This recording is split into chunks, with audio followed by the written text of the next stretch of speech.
by Eskom executives. We've got Mr. Dan Marugane, who is Eskom's Group Chief Executive. We've got Mr. Christopher Nani, who is Group Executive for Generation. We are also joined by Mr. Eric Shunmagam, who is the General Manager for Generation at Eskom. Without further ado, I'd like to hand over to the Minister. Thanks.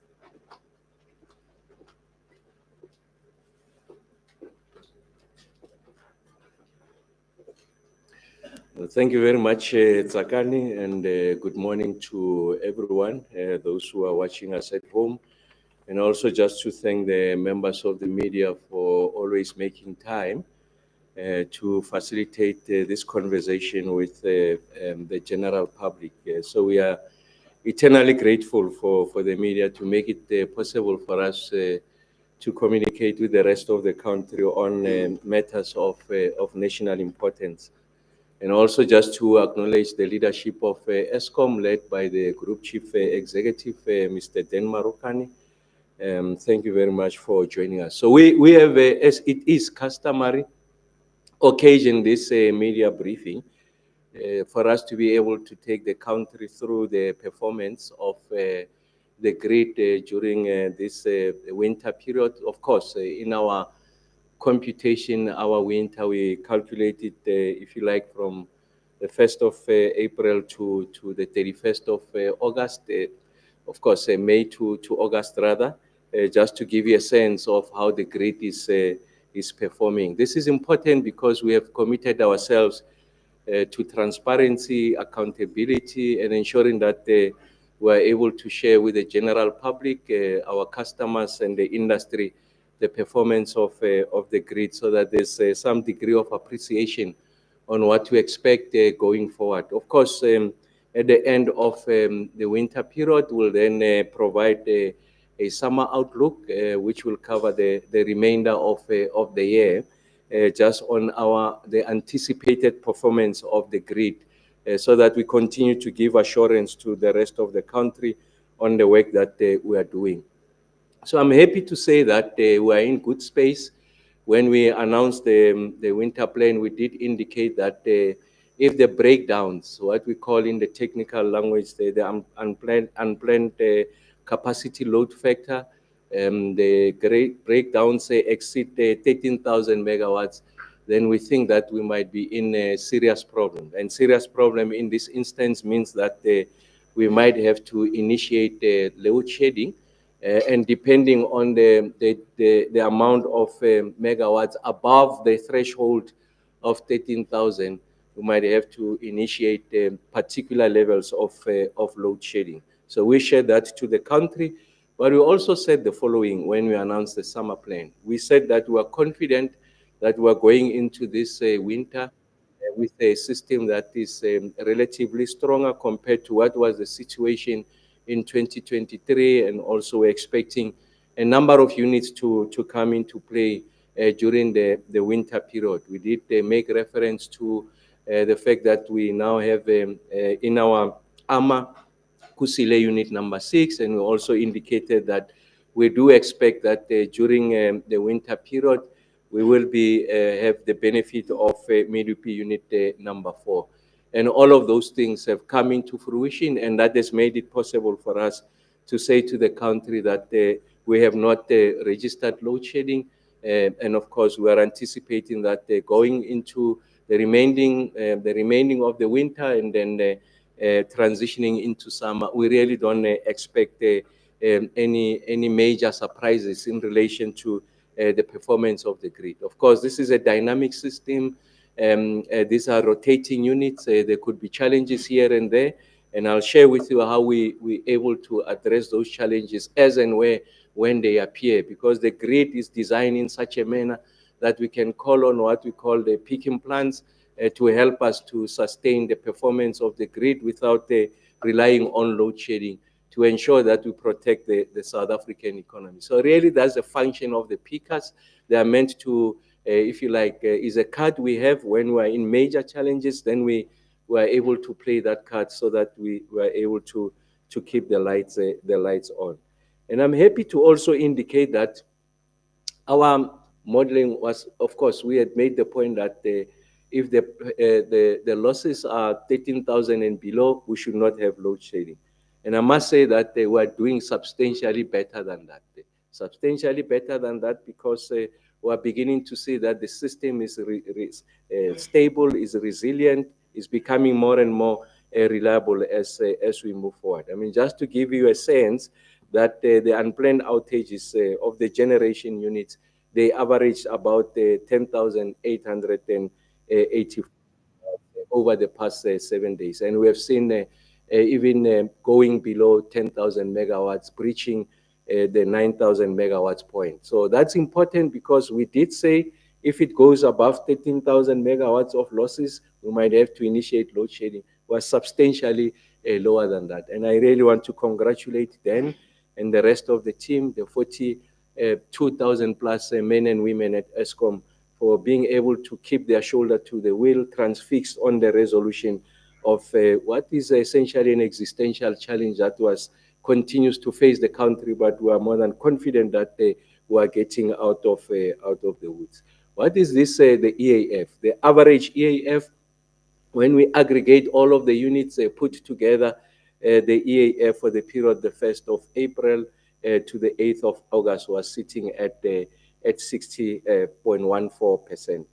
And of course, this is a major progress that we are making. And if you look at what the performance was, if we were to go back 2023, when we initiated these interventions, we're substantially lower than this amount. So I think it's important that there's a greater level of appreciation. We're coming from the lows of about 49%, and thanks to the men and women at Eskom, we're making that tremendous progress. But when we take it closer, remember I'm averaging it since the beginning of the financial year, the 1st of April to the 8th of August. What has been the performance in the recent past? So recent past, really, I'm talking about the 14 days or so. We say that the EAF is in fact continuing to give us, if you like, spectacular results. That at some point we even breached the 70% mark in relation to performance of EAF. This is significant, it's a psychological mark. Remember that the shareholder, as part of the shareholder compact, so this is an agreement between government represented by the Minister of Energy, that is myself, the agreement we enter with the Eskom board. We have said that for the current financial year, we want to get the EAF to about 70%. And we're beginning to see these green shoots. Green shoots in this instance, the team has illustrated that it's possible for us to achieve that 70% EAF. And then we have breached it in that period. What is the average month to date? What is it that we have performed over this period? We're sitting at 65.38%. So I think it's important that we have this appreciation. We are moving in the right direction. We had made the promise to the country that we are going to experience short-term pain. You remember when we stood before the country experiencing bout of load shedding. We know what we are doing. The team is focused on ensuring that there's maintenance on these units that have been very problematic, complicit in giving us load shedding. They require time. And the most of the country very patient. They believed in us, and we're happy to say that we're delivering against the promise that we had given to you. And in fact, in some instances, we're delivering more than what we had promised. And then the other point I want to raise is how have we used the pickers? So this is when we ban diesel to ensure that we are able to support the grid. The load factor on the diesel reached about 5.99% this week, which is greater than the same period last year. And in rand value terms, we spent over 5 billion rand. So I really want to put this into context because this is what is in the general public. We use the pickers when we are experiencing difficulty from the rest of the fleet to support or meet the expectation of the demand that is placed on the grid. So the whole fleet of Eskom is designed that you have, if you like, substitutes When you have difficulty, there's a player, if I were to use the metaphor of football, there's a player that is injured, you still want to have 11 players on the field. So we call on that substitute to come and support the team. And this is what we've been doing. Yes, it is not a secret that we experienced significant challenges at the beginning of the financial year. April, we relied more and more on the diesel to be able to support us. And this diesel was able to support us because it's meant to support us during of difficulty. Of course, the budget for the diesel is about financially, I think it's about 12 billion or so, whereas about 5 billion of that. Then the next question you'll ask, but it's at the beginning of the financial year, you have spent close to over 40% of your annual allocation. It is because it is during winter when the intensity of the demand reaches the peak, and that's when we are likely going to experience challenges if some units fail because we don't have the headroom for us to be able to absorb those failures of the units. What do? We then call on our ACE card, which is the pickers to come and help us. So they're designed to do that. I mean, just to give you a context, for the period of 1 April to 31 August in 2023, just that period, we used about 14.8 billion rand. And I'm saying to you now that for now, we used 5.8 billion rand. And it's also true that last year, during this period, we spent 3.6 billion rand because the system, the units that were meant to returned on time last year. It's something that we fixed and we have gone back to the performance that we are expecting. So the point I'm making to the general public is the following. When we ban diesel, we are meant to ban it because the system is under strain. And I'm further saying to the whole country that the system has recovered. You can see the EAF. And in fact, there are periods in the week where we have to put the machines in cold reserve. Cold reserve means we are generating more than what the demand is, and to protect the grids, we must pull back some of the machines. We are in that situation. It's a better situation to be in when you are generating more than what the demand is. What that says is that we are now created sufficient space and headroom for the economy to grow on the back of this performance. And I really want to congratulate Mr. Marokane and the team for the exceptional work that they were doing. We are marching and we are going to get out of the woods. How have we got here? It should not be lost on us that we are coming from lows of the EAF sitting at about 49% of performance. And I just said to you that the average for the past week, 65.85%. And in fact, we had days where we reached about 70%. A remarkable improvement. But this is not a stroke of luck. It's because of the meticulous, calculated, and deliberate orchestration of the strategy that we have set in place. So what did we do? We made sure that we are able to set up enabling structures to support this recovery. So first, there must be a plan in place, and then you put the structures to support that plan. And the Energy Action Plan, as announced by the President, had 5 outcomes. Outcome number 1 was to say fix Eskom. So in responding to that outcome number 1, Eskom then introduced a generation recovery plan. So the point I'm making is that there is value, the utility of investing in a plan that meets the expectations of what our objectives are, and then you are able to resource that plan to ensure that we are able to achieve the kind of result. And then we said for us to get to where we want to, although we're in the midst of load shedding, there were stations that were performing well. And we said as a minimum, protect the performance of these stations.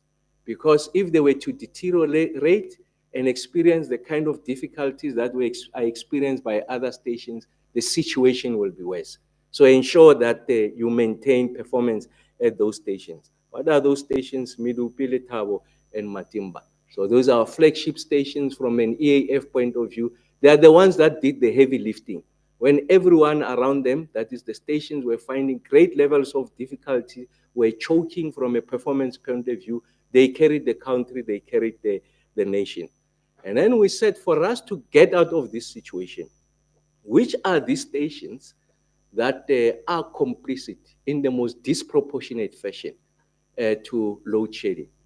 So these are the ones that accounted for 70% of the losses that we experienced. So these are the ones that plunged us into the situation shedding. And then we prioritize them. We say Tutuka, Duva, Maju, Kendall, Anot, and Grill, we need to ensure that we get them right. And I really want to say thank you to Mr. Ngumalo, who is the head of generation, of course, led by the board, by the group CE. We invested in that. And then we got the financial support from the South African taxpayer to say we are investing. I'm making the deliberate point that is a South African taxpayer through the fiscus that is, of course, led the National Treasury Minister Kodongwa, and then gave us the kind of support that is required. And what is the reward we want to give to the country is to ensure that the lights are on one, is to ensure that the ESCOM gets back to profitability because we owe the country that. The third one is to make sure that this electricity is affordable. But the affordability is a question.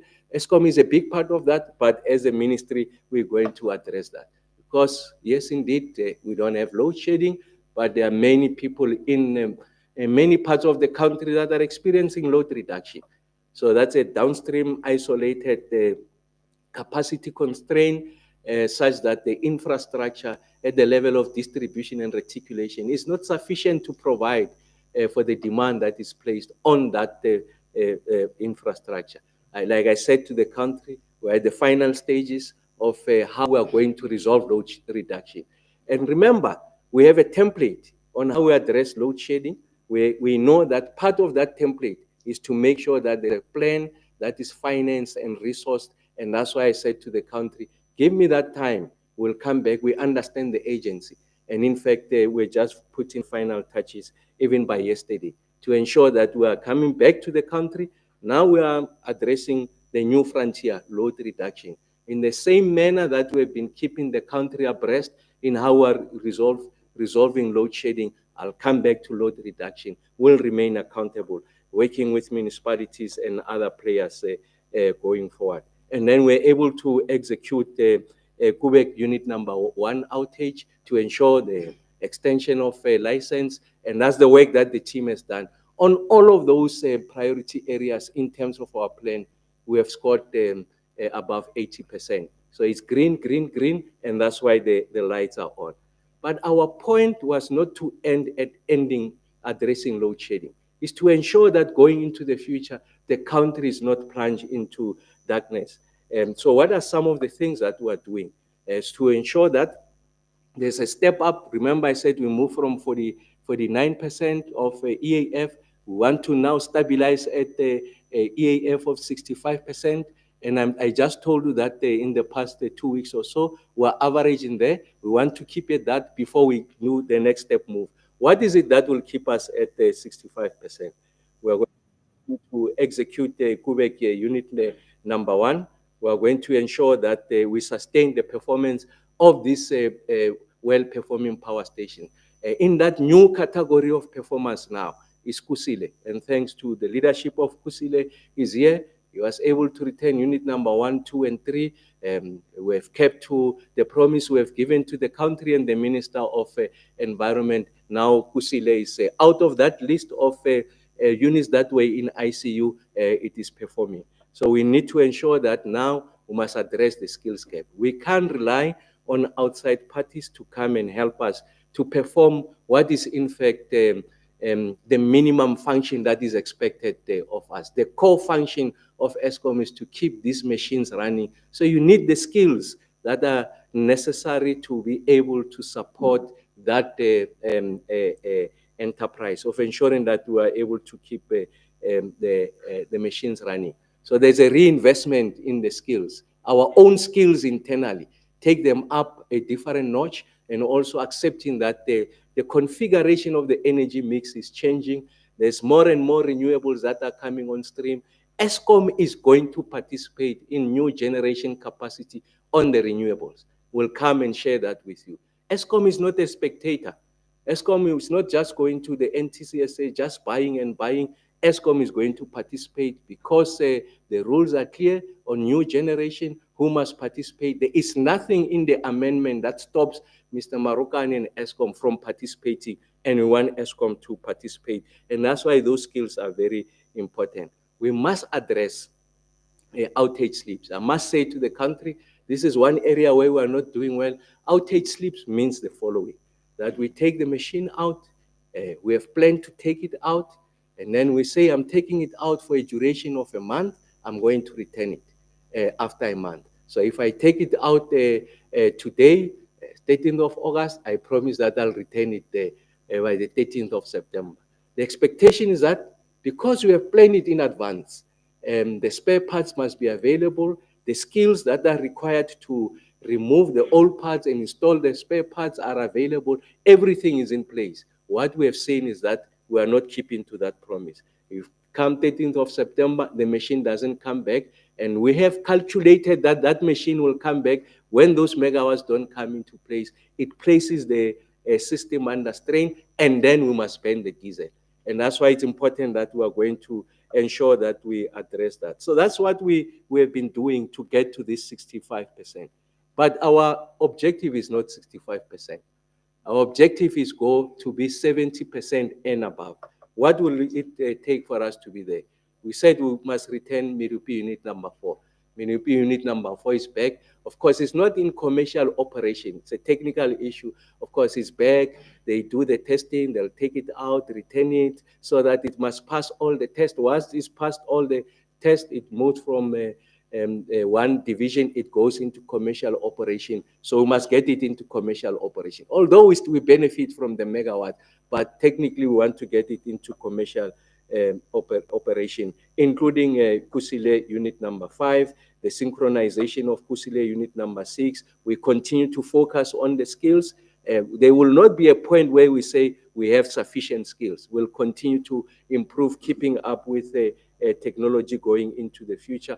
And then the long-term extension of life of Kusile Kubek unit. So Kubek unit number 1, we're now working on unit number 2. And once we get those in place, and Mr. Marokane and the team work on new generation capacity, because we know that by 2030, there's some megawatts that must come out as part of reducing the emissions. We must replace those megawatts. So it's important that the Eskom must move with speed to address those. So I want to make the point. Our ambition is not 65%. Our ambition is 70% and above. So that's the point. And in so doing, we're going to oil the machinery of the South African economy, make sure that the smelters, the furnaces, they get to be restarted, people are into jobs, increase capacity utilization, reliability of supply, as we resolve the issues of the cost of electricity, and then the South African economy will be back on its feet. Here's just an illustration. You can see the trend line, 2023, the losses with regards to the megawatts that they were not in operation, were out as a result of machines failing. We peaked at about 18,000 megawatts. And today, as I speak to you, we're averaging about 10,800 megawatts. So that's exceptional performance. What that means is that Mr. Marokane and the team have gotten back 7,000 megawatts. The situation of today compared to 2023 was 7,000 megawatts to the good, and thanks to Mr. Marokane. And that's why when I make the point all the time, we are within touching distance of resolving load shedding. I'll come back. I'm sure the rest of the country wants to hear me to say load shedding is fully behind us. I can tell you it's very, very close to that. We'll be the first ones to share that with you. You can see the numbers with regards to the EAF are going up, and we are confident of maintaining those numbers. So I did make the point about we have retained Kusile 1, 2, 3 in terms of us meeting the emissions parameters. Kubek unit number 1, the extension of life, and then the other station, you remember I said there were stations that were complicit, that one of those exceptional performers is Tutuka. So we've gotten back unit 1, additional 1,500 megawatts. That's exceptional. So now we take them, that station from an ICU, it's in a general ward, now it will work on its own, and then it starts running. When it starts running, the lights will just be on and on and on But the point is that when they are on, the lights must be affordable. That's the next question that is confronting us. And you know that in the immediate future, extension of Kubek Unit Number 2, we really want nuclear to perform the function of base load. Is clean, is reliable, is efficient from an operational efficiency point of view. We know that it's one of the cheapest sources of electricity when it's operational. And of course, that's the movement that we're making. So I want to say to the rest of the country, we're in a good space. We're moving in the right direction. We made the promise that we are going to address this situation. We have made the promise that we are confident of our technical ability to resolve what many thought was an intractable challenge. We are within that touching distance. So we are saying that the next phase that we are addressing, load reduction and the cost of electricity. And as I conclude, I want to say that we'll continue with these initiatives that got us here. So what we have done is to design a template for the country for ailing SOEs that are finding it difficult to come out of a difficult situation. We have designed a template in the electricity space. That template can be exported to other parts of the SOEs. Like I said, we'll reduce the number of trips because those are the ones that makes us rely more and more on burning diesel. Once we resolve the number of trips, we'll be fine. And that has to do with the investment we are making on the skills, the investment we are making on our planning regime, the investment we are making on execution of planned outages. And that's the skills now that Mr. Marukan and the team are working on. And I'm confident that they are going to do it right. So we're going to work much closer with the original equipment manufacturers because they know the performance of these machines. They know the parameters within which these machines must perform at. And that's why we're bringing them closer to be at the table when we execute this outage. We must address the issues of contract management and also assurance. The issues of technology and artificial intelligence must be embedded in the work that we are doing. So there must be some dynamic engineering exercise, computational skills that are going to help us to imagine the kind of generation that we'll have and what must be the configuration of the type of demand we'll have and what must be the configuration of generation. And we are going to use the latest tools. And that's why Mr. Marukan and the team are investing in that. And then we're going to execute on strategic project. I did say that Kubek Unit Number 2, important, the reductions of the emissions. It's a quest that we have set for ourselves. It's not primarily about the commitments we made to international bodies. We are not resolving the issues of emissions because we want to please the world. We are doing that because it's right to do so. We must protect the lives and the livelihoods of people within the immediate proximity of the footprint of the power station. We've got an obligation to play our role in ensuring that contributing to the reduction of greenhouse gas emissions, not because of the kind of glory we want on the international arena, but as South Africans, we think that's the right way to go without keeping the lights off. The technologies there, Mr. Marukan will execute against that. And then there must be investment in people and people and people. That's our strategic resource. There is no resource much greater than the people. And we are reconfiguring the mindset.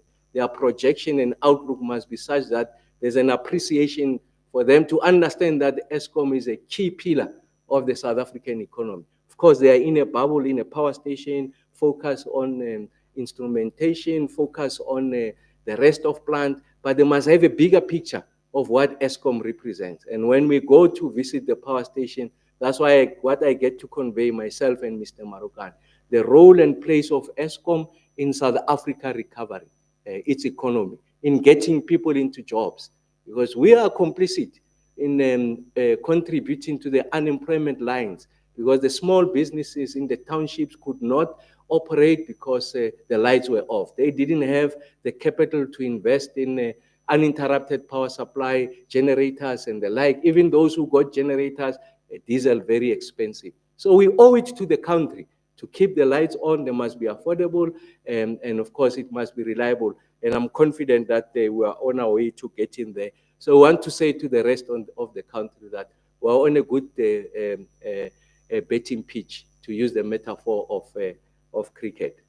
So we want to average 70% as a better. So that's an extraordinary performance. Those who follow cricket, you know that a better that they average 70%, having played more than 50 test matches, that's at a different level. We want to be in that. We want to be permanently in the Champions League, just to use the metaphor of football. Very few teams in the country, but we want to be there. We want to be in that league. When we are in that league, the country performs. When we're in that league, the economy grows. And of course, like I said to those who are watching, I'm coming back on load reduction. Those who are watching, I'm coming back on the issues of affordability. We are delivering on this. We're confident we'll deliver on the rest, because we don't doubt our technical ability to resolve this challenge. Thank you very much.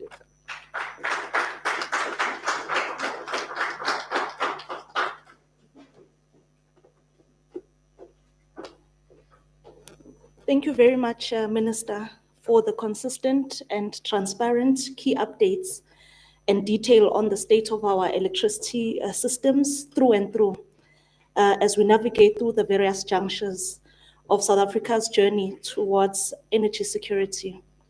Colleagues, the Minister and the panel in front of us, Eskom executives here, are ready to take questions for your further clarity and insight. By a show of hands, we'll start with questions in the room, and then we'll also take questions online. I see Antoinette, 2, 3.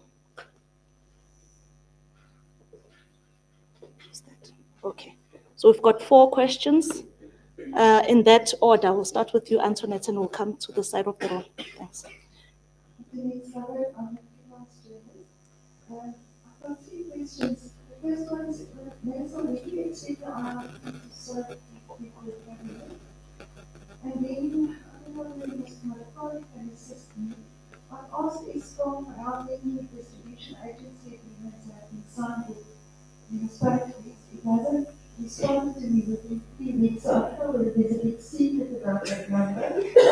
Maybe you can assist me. How many distribution agency agreements have been formally signed with municipalities? And then to the Minister also, why is it necessary for Eskom to create renewable generation capacity when the private sector can do it adequately? Is that not venturing into a space where Eskom doesn't really need to be? Thanks, Antoinette. Batavi, there's a question here.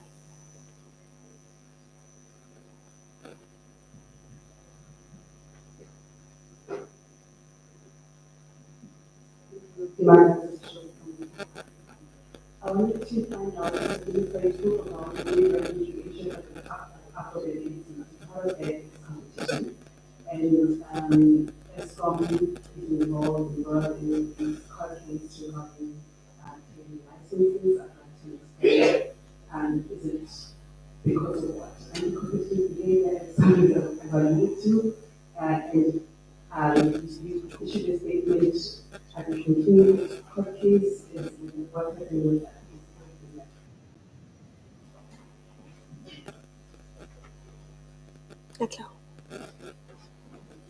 Good morning, Minister Eskom, working here from the SABC. Mine is on municipalities, your work with municipalities, where we find ourselves. The last time there was a dispute with the city of Johannesburg around the monies goes to Eskom. That has been resolved. What have been your experiences and with other municipalities as well, in terms of the debt and the monies goes to Eskom? And also the issue of illegal connections, as we, we're navigating the winter season. How much of that presents itself as a threat to the progress as you try to keep the lights on? And would there be a plan or some sort of a strategy to tackle the issue of illegal connections going forward, so don't take away from the work that you can do? Thank you. Hi, Mr. Martin Malapari here from Region Africa. I just want to touch on what my colleague mentioned earlier in regards to some of those trading licenses, specifically that case, looking at it, really just wanted to know, have you spoken to Eskom about it? And do you believe they would drop this case? And are you not also worried of what kind of precedent this could set going forward, specifically in regards to those licensing companies or those fund companies? Thank you for all the questions. Do we have questions online? No questions online. Okay, thank you. We'll get response.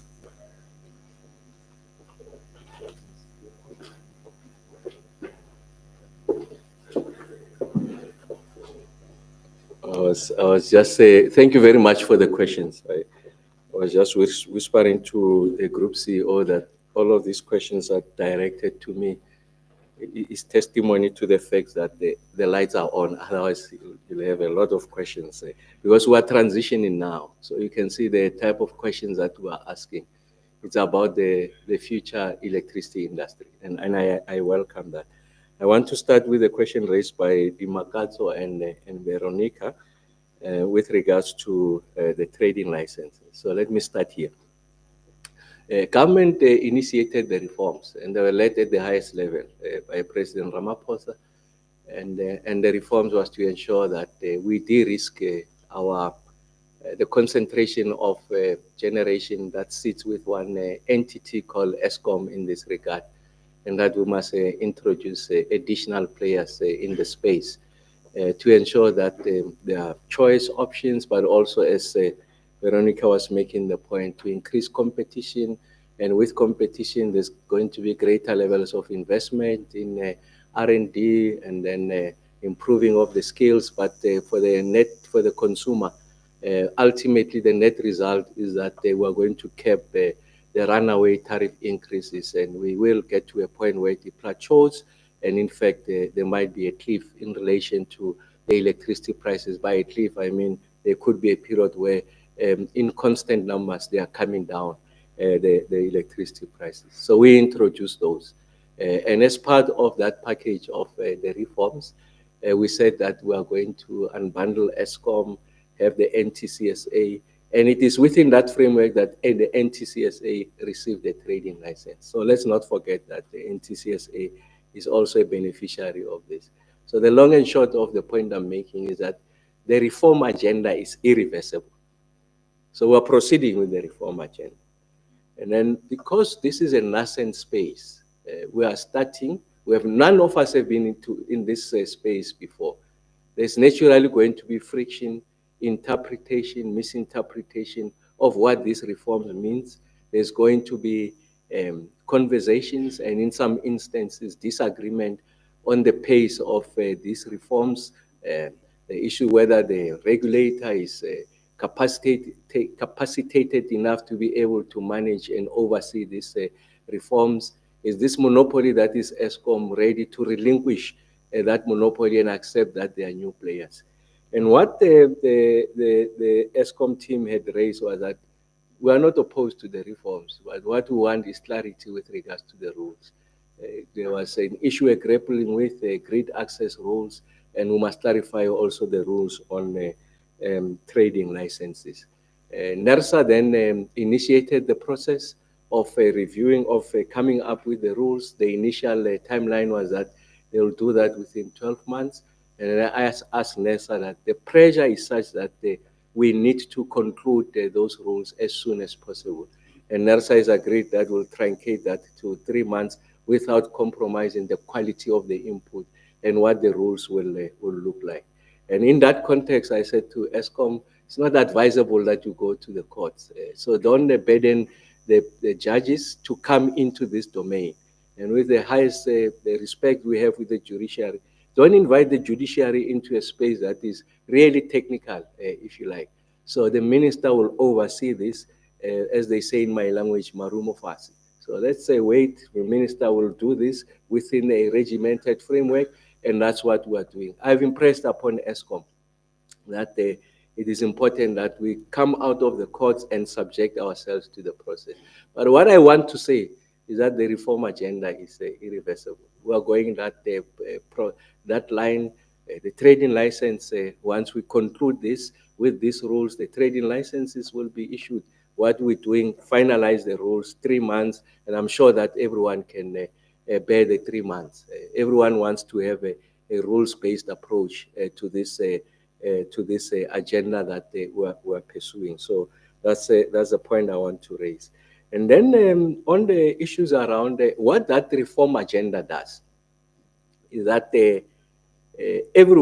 essentially everyone can participate in new generation. So what that does not say, Antoinette, does not say that ESCOM is prohibited from playing. ESCOM is but one of the players. So let me tell you what will happen if you were to prohibit ESCOM from playing.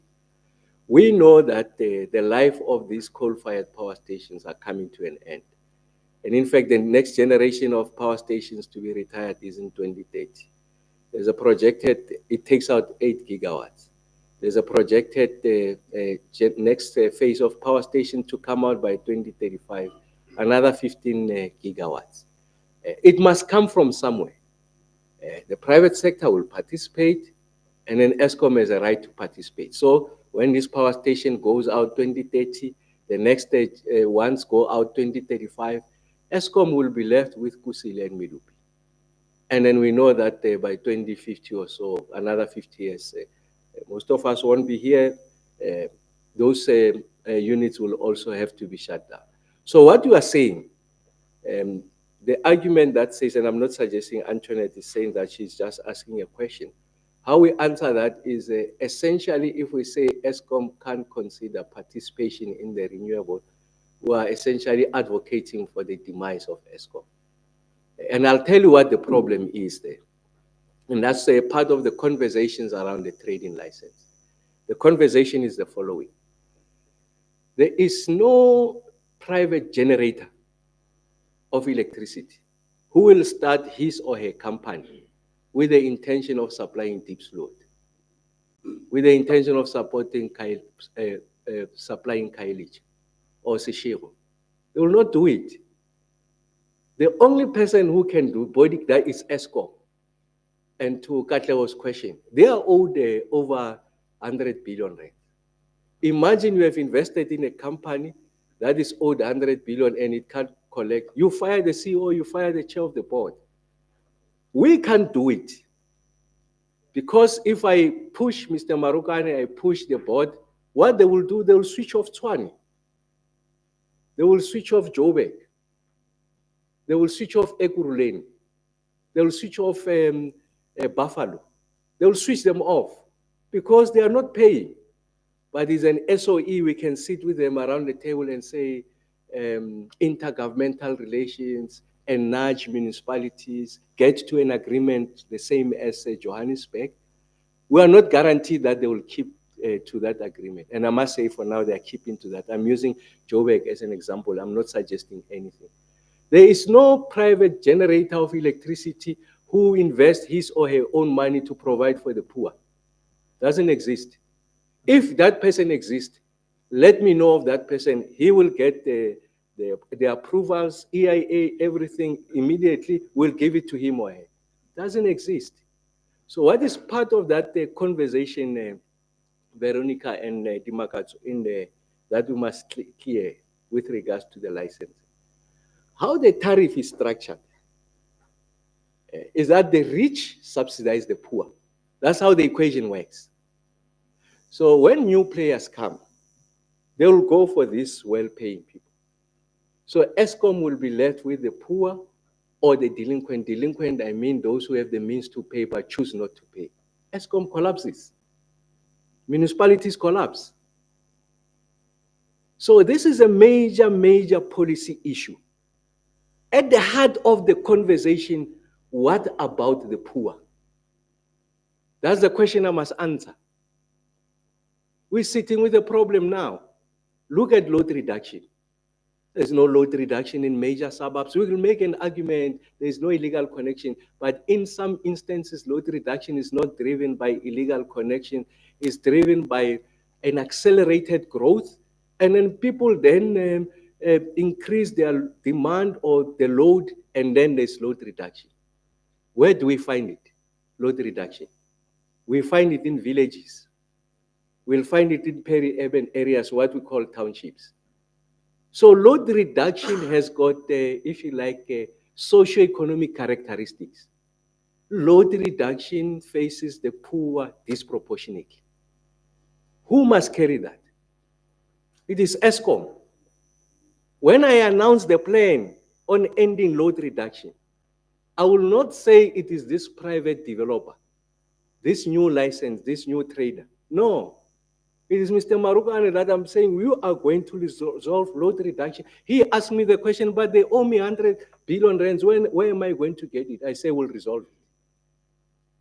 That's the problem that is confronting us. Is the problem beyond us? No, absolutely not. And you'll see when we present it. So I'm saying the conversations are that complex. And it is in the structure of the tariff. Let me tell you the biggest risk we run. We accelerate at pace with the reforms. And I just told you they are irreversible. They are non-negotiable. We are going to do the reforms. We will achieve the reforms, the poor will be in darkness. We will achieve the reforms, the electricity will be there, the poor won't afford it. That's the problem that's confronting us. And it is the state that must resolve it. So I'm not throwing my hands in the air. I'm doing this figuratively, but not, or literally. But the point I'm making, we must resolve the problem. Where is the role and place of the poor in this conversation? We must answer that question. If I were to guarantee the poor uninterrupted electricity, it can only be provided by Mr. Marugane and ESCOM. And then he's sitting on this 100 billion rands that has not been paid. Go and ask the municipality. They are owed in return now, it's over 400 billion. There is no trader, no private generator who will go to Nkuankua and give electricity for free. It doesn't exist. You invest for the returns. There's an accelerated commodification of electricity. We have said that we're treating electricity as a basic right. That's a nuanced approach. As a basic, every person, irrespective of your economic income, we have a right to electricity. That's our approach. Of course, it's got a huge cost element. But the states make that declaration, and the state must deliver on that promise. And then to Antoinette and Katleho, the distribution agency agreement, of course, I'm canvassing it with municipalities. We are clarifying something with the National Treasury because they've done the debt relief program. What we are doing is to collapse that into the distribution agency agreement. Just for the rest of the people who are watching, what we're saying is that the problem in municipalities is not a downstream problem. It's first and foremost not a non-payment problem. It's principally the capacity of the municipality to discharge its responsibility with regards to the provision of electricity. It has to do with the skills. I've gone to municipalities here. Less than 10 municipalities in the country, count all of them, have got professionally registered electrical engineers. I repeat, less than 10. So how are you going to discharge, do planning, scenario planning, understand what are the technical losses, what's the kind of reticulation infrastructure required when those skills are not sitting with you? So the agreement, we say we bring the skills to you, we work with you, and we map the value chain, contract management, procurement, and then much later is payment. Rolling out smart meters, accuracy of billing, completeness of billing, credit control, making sure that the poor are able to get their free allocation of electricity from 1 month to the other. National Treasury makes the money available for the poor to get free basic electricity, gets to be given to municipalities. That money does not reach the intended target beneficiary. The municipality redirects that money because of the pressures they have. They'll pay salaries and do that, and then the poor don't have access to that facility. Now we want to resolve that. So to your point, Antoinette, canvass it with municipalities. We said for now we resolve something with National Treasury, and when we come back, we'll be able to share with you that so many municipalities have signed. I must say that there's an overwhelming response and appetite by municipalities to sign. I'm just finalizing with Minister Godongwana on how you incorporate that debt relief program and the associated resources to be able to enable us to roll out this ambitious program going into the future. And Antoinette, we are done with the IRP. It will serve in the next cabinet, I think, in about a fortnight's time. There's no cabinet this week and next week. I think that other week we are ready with the IRP, and then we'll then share with you on the execution of IRP. And then, Katlego, you're absolutely right. Part of dealing with load reduction is to deal with illegal connections. So we go into an area, we meet with communities, they commit, we roll out smart meters, everyone. We redesign the distribution to accommodate everyone. And then we expect them to pay. When I say commit, they commit to pay. And then we'll take care of the poor, those who qualify for free basic electricity. Because the platform of smart meters allows us to preload them. Beginning of the month, we've preloaded them. The platform of smart meters allows us to execute credit control.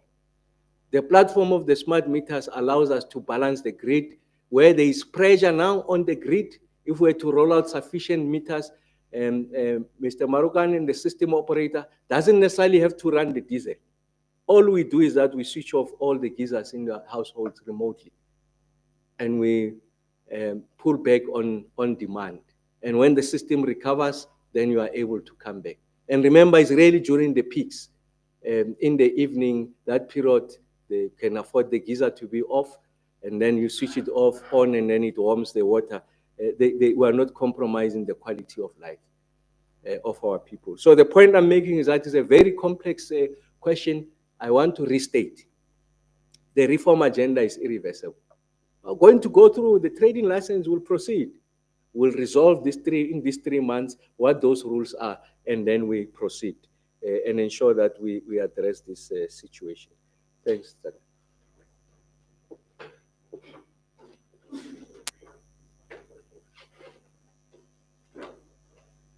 Thank you very much, Minister, for all the responses. Colleagues, we'll take the last round of questions. I don't know if we still don't have questions online. We have 2 online questions. Okay, let's start this time with the online questions, and then we'll come to colleagues in the room. Can you take us through? Terence Freeman from Engineering News. Has ESCOM agreed to hold back on its legal objection to the licensing of some traders? And what does the minister make of Solomon now objecting to the trading licenses? Solomon. Thank you. By show of hands, we'll start with you. I also wanted to carry on that because I want to hear that they agreed to draw the case. Thank you. Any other questions? Antoinette has the floor.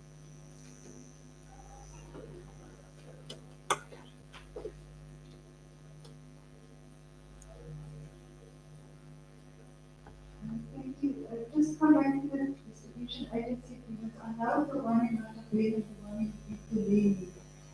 Is it correct that those are the only 2 at this stage? That have been, I know those have been ordered on the court, so there are no others. So, and then also, Minister, about the ESCOM green issue,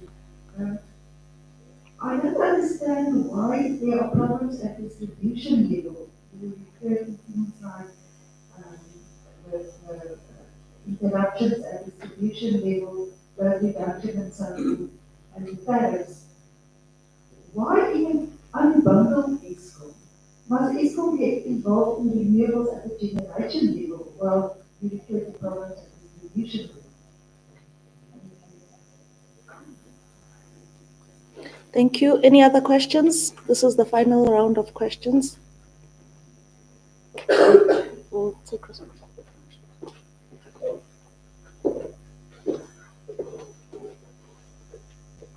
Oh yes, to Terrence's question, so you can see the complexity of the issues that the SALGA has entered the fray, the South African Local Government Association, which is a body that represents the interest of local government. They've entered the fray and they say they are objecting to the issuing of trading license. for the reasons I've explained to you. So what Salga is saying is that what this dispensation does, and I'm really simplifying some of the long articulation they're making, is that they're going to lose their best customers, who underpins and guarantee them the revenue stream, and they'll be left with those that can afford. So that's the argument. Being a mayor myself and a councillor for 10 years, I know that that's a reality. So I'm just saying, when you deal with these questions, the reforms are proceed. So don't conflate the two. It's the pace and scale and a rules-based approach. And then on whether ESCOM, I say it's a board took that decision, so it's outside the pay grade of Mr. Marukani. I've raised it with the chair. Don't enter the court process. We're going to muddy the space. We have agreed, NEXA is doing that, the shareholder will also oversee the process. It's a particularly unhelpful approach. It will muddy the waters. Allow the space, and for us as the players, there's friction. Yes, I understand it was anticipated. Let's sit, make a contribution to the rules, and in that period, the expectation is that let's clear the rules, and then once we have cleared the rules, then proceed with the issuing of the license. So I have raised that with the chair, and it's something that they will go back and ensure that we are able to address it. So I have no answer now whether they've initiated it or not. The conversation took place yesterday. Yes, Enfuleni, you are right on the DAA. Now, as we speak to you, Mr. Marokana just reminded me there's 14 already in the negotiation phase, far a bit advanced, and we'll share with you the updated number of those that have signed, Anthony.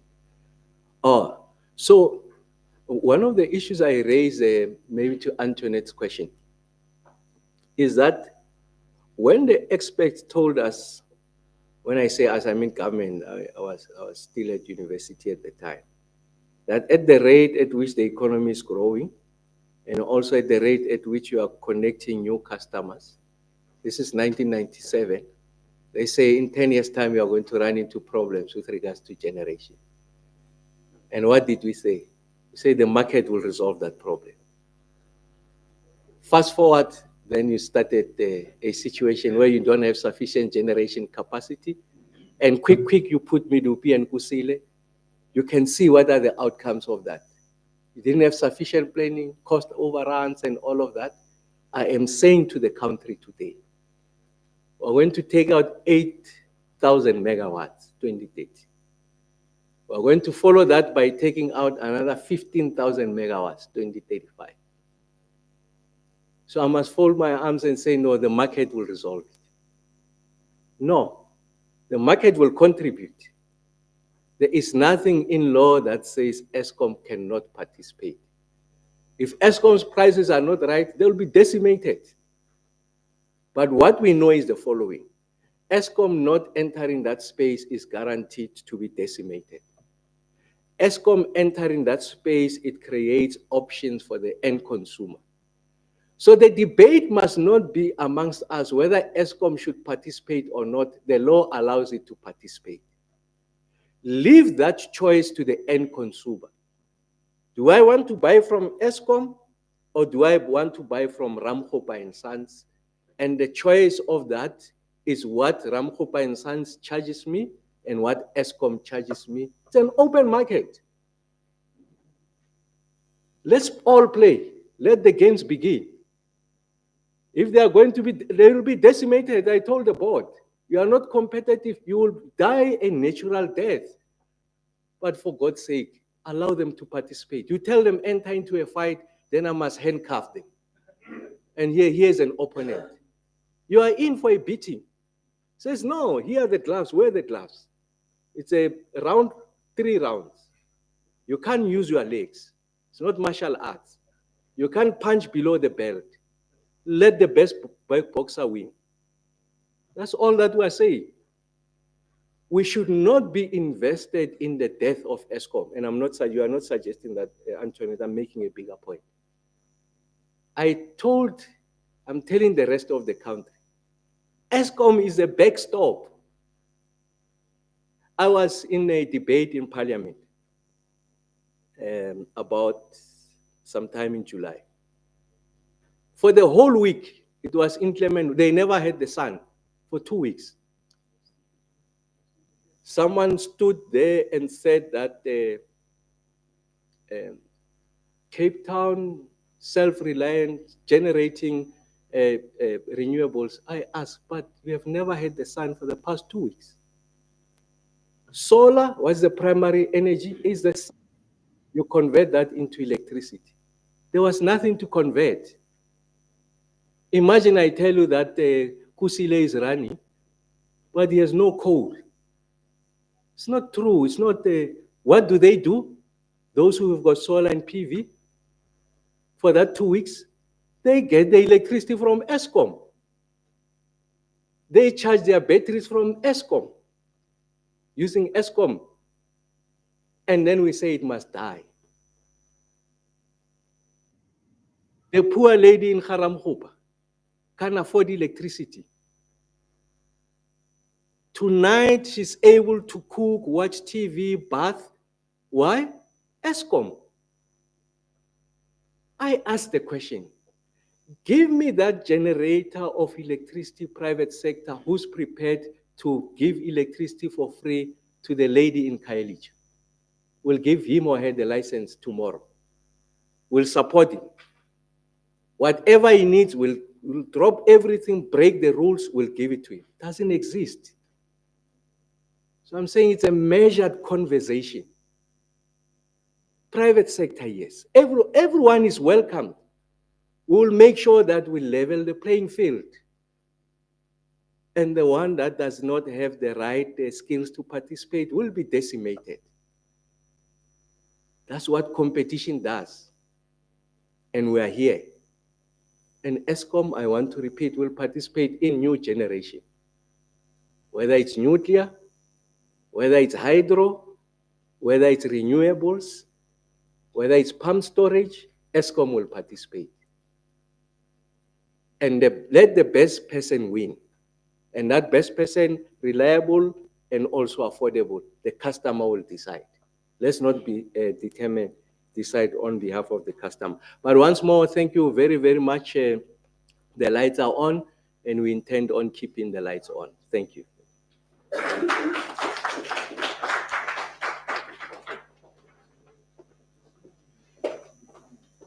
Thank you very much, Minister, and to the Eskom executives, and a big thank you to all the members of the media who always honor our invitation.